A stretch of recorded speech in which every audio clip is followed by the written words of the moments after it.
ফুটন্ত গরম জলের মধ্যে এক বাটি আটা দিয়ে আজকের রেসিপিটা খুব সহজে মাত্র 10 মিনিটেই বানিয়ে ফেললাম। খেতে এতটাই সুস্বাদু হয়েছিল আর বানানো কিন্তু খুবই সহজ। রোজ সকালে একঘেয়ে রুটি না বানিয়ে আজকের রেসিপিটা এইভাবে বানিয়ে দিয়েছিলাম, সবাই কিন্তু চেটেপুটে খেয়ে নিয়েছিল। তো চলো তোমাদের সঙ্গে খুব সহজে রেসিপিটা শেয়ার করা যাক। তো আজকে রেসিপি শুরু করে নেওয়ার জন্য সবার প্রথমে গ্যাসের ওপর একটা কড়াই বসিয়ে তারপরে দিচ্ছি মেজারিং কাপ মেপে 1 কাপ জল। জলের পরিমাণটা খুব একটা বেশি দিচ্ছি না, এখানে মেজারিং কাপটা মেপে আমি 1 কাপ জল দিলাম। জলটা হাই ফ্লেমে যখন ভালো মতন গরম হয়ে যাবে তখন এর মধ্যে অ্যাড করতে হবে ওই একই মেজারিং কাপ মেপে 1 কাপ পাতলা চিড়ে। আমি এখানে 1 কাপ পাতলা চিড়ে মেপে নিয়ে খুব ভালো করে একটু চেলে নিয়েছিলাম, এতে করে কিন্তু চিড়ের মধ্যে কোনো রকম ধুলো থাকলে সেগুলো চলে যাবে। তার জন্য আমি চিড়েটাকে ভালো করে চেলে নিয়ে জলের মধ্যে দিয়ে দিচ্ছি। এবার চিড়েটা দিয়ে জলের সঙ্গে খুব ভালো মতো নেড়েচেড়ে মিশিয়ে নিতে হবে। প্রায় 1 থেকে 2 মিনিট মতন হাই ফ্লেমে খুব ভালো মতন মিশিয়ে নিয়েছিলাম, আর দেখতেই পাচ্ছ চিড়েটা কিন্তু ভালো মতন গলে গেছে। এবারে এর মধ্যে অ্যাড করতে হবে এরকম ছোট বাটি মেপে 1 বাটি আটা। আমি এখানে আজকে রেসিপিটা আটা দিয়ে করব, তবে তোমরা চাইলে কিন্তু সম্পূর্ণ রেসিপি ময়দা দিয়েও করতে পারো। চিড়েটা যখন জলের সঙ্গে খুব ভালো মতন মিশে যাবে বা গলে যাবে তখন এর মধ্যে 1 বাটি আটা নিয়ে এইভাবে অল্প অল্প করে দেব, তারপরে খুব ভালো করে মিশিয়ে নেব। সম্পূর্ণ আটাটা আমি এখানে একবারে দিচ্ছি না, অল্প অল্প করে দিচ্ছি, ভালো করে মিশিয়ে নিচ্ছি। এতে করে কিন্তু এর মধ্যে কোনো রকম লাম্পস পড়বে না আর মিশ্রণটা মেশাতেও খুব সুবিধা হবে। আমি এখানে 2 থেকে 3 বারে আটাটা অল্প অল্প করে দিয়ে খুব ভালো করে মিশিয়ে নিয়েছিলাম। আর এই অবস্থায় এর মধ্যে অ্যাড করছি স্বাদ মতো নুন আর সামান্য একটুখানি সাদা তেল। তেল আর নুনটাকে দিয়ে আরেকবার সমস্ত কিছু ভালো করে মিশিয়ে নিয়েছিলাম। আর ফ্লেমটা কিন্তু এই সময় লোতে রাখতে হবে, তা না হলে নিচ থেকে ধরে যাবে। একটা সময় পর গিয়ে দেখা যাবে মিশ্রণটা কিন্তু এরকম একটা ডো ফর্মে পরিণত হচ্ছে, তখন ফ্লেমটাকে বন্ধ করে দিয়ে মিশ্রণটাকে একটা বড় পাত্রের মধ্যে নামিয়ে নিচ্ছি।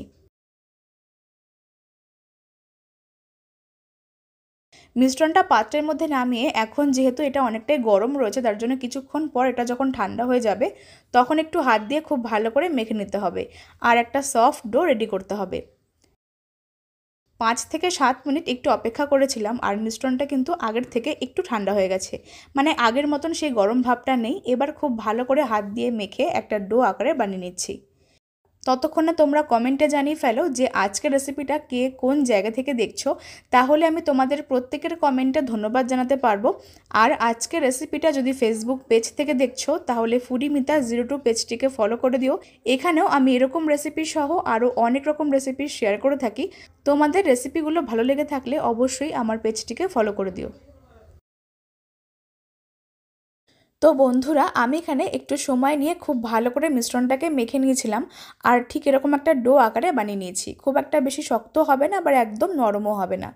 এবার ডোটাকে ঢাকা দিয়ে রেস্টে রাখতে হবে প্রায় 10 মিনিট। ততক্ষণে একটা পাত্রের মধ্যে আমি এখানে 2টো ডিম প্রথমে ভেঙে নিচ্ছি। আজকে রেসিপিটা আমি 2টো ডিম দিয়ে তৈরি করব, তবে তোমরা চাইলে এর থেকে বেশি পরিমাণ ডিম দিয়েও করতে পারো। 2টো ডিম ভেঙে নেওয়ার পরে এবার এর মধ্যে অ্যাড করতে হবে কুচানো পেঁয়াজ, কুচানো ধনেপাতা আর ঝাল মতন কুচানো কাঁচা লঙ্কা। কাঁচা লঙ্কার পরিমাণটা তোমরা ঝাল মতন অ্যাড করবে। এবার এর মধ্যে সামান্য পরিমাণে বা স্বাদ মতো নুন দিয়ে ডিমটাকে খুব ভালো করে ফেটিয়ে নিচ্ছি। সকালে স্কুলে বাচ্চাদের টিফিনের জন্য অথবা ব্রেকফাস্টে আজকের রেসিপিটা কিন্তু এইভাবে একবার বানিয়ে সার্ভ করতে পারো। একঘেয়ে রুটি বা পরোটা না বানিয়ে যদি আজকের রেসিপিটা একদম ইউনিকভাবে বানিয়ে দেওয়া যায় তারা কিন্তু বুঝতেও পারবে না যে এর মধ্যে কী দেওয়া হয়েছে, আর খেতেও কিন্তু ভীষণ মজার হবে। আর যেহেতু আজকের রেসিপিটার মধ্যে চিড়ে অ্যাড করা হয়েছে তার জন্য কিন্তু খেতে ভীষণ টেস্টি হবে। এবার অন্যদিকে যে ডোটাকে আমরা আগে থেকে মেখে রাখলাম তার থেকে অল্প অল্প করে অংশ নিয়ে এরকম আকারে কয়েকটা লেচি করতে হবে। লেচিগুলো কিন্তু খুব একটা বড় হবে না আবার একদম ছোট হবে না, মাঝারি সাইজ করে কয়েকটা লেচি কেটে নেওয়ার পর এবার এর থেকে একটা লেচি নিয়ে শুকনো ময়দা ছড়িয়ে খুব ভালো করে বেলতে হবে।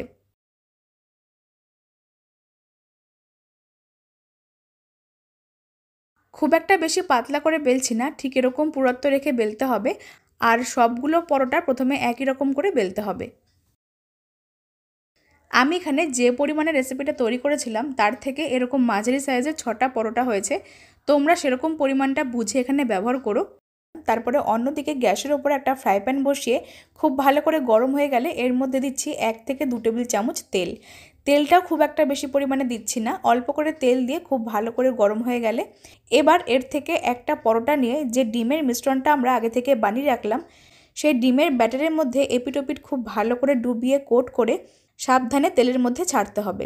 আর আমি এখানে কাজটা কিভাবে করলাম সেটা আশা করে তোমরা লক্ষ্য করলেই বুঝতে পারবে। এইভাবে একটা পরোটা দিয়ে ওপর দিয়ে সামান্য পরিমাণে ধনেপাতা কুচি, পেঁয়াজ কুচি একটু ছড়িয়ে দিচ্ছি, এতে করে দেখতেও ভালো লাগবে আর খেতেও ভালো হবে। এবার ফ্লেমটাকে মিডিয়াম টু হাইতে রেখে দিয়ে উল্টে পাল্টে খুব ভালো করে ভেজে নেব। আর এক একটা পরোটা ভাজা হতে কিন্তু খুব একটা বেশি সময় লাগছে না, 1 থেকে 2 মিনিটের মধ্যে কিন্তু পরোটাগুলোকে ভেজে নেওয়া হয়ে যাচ্ছে। একটা সাইড যখন হয়ে যাবে তখন আমরা সাবধানে ওই সাইডটাকে উল্টে দেব, তারপরে ভালো মতন ভেজে নিতে হবে। চিড়ে দিয়ে তৈরি আজকের এই ইউনিক পরোটাগুলো কিন্তু খেতে ভীষণ মজার আর বানাতেও খুবই কম সময় লাগে, তাই তোমরা অবশ্যই একবার বাড়িতে বানিয়ে বাচ্চাদের স্কুলের টিফিনের জন্য বা সকালের ব্রেকফাস্টে একদিন বানিয়ে সার্ভ করতে পারো। একটা পরোটা এরকমভাবে উল্টে পাল্টে হালকা লালচে করে ভেজে নিয়েছি, আর বাকিগুলো একই রকমভাবে রেডি করতে হবে। তো বন্ধুরা, আশা করছি আমার আজকের রেসিপিটা তোমাদের কাছে খুবই কাজে আসবে।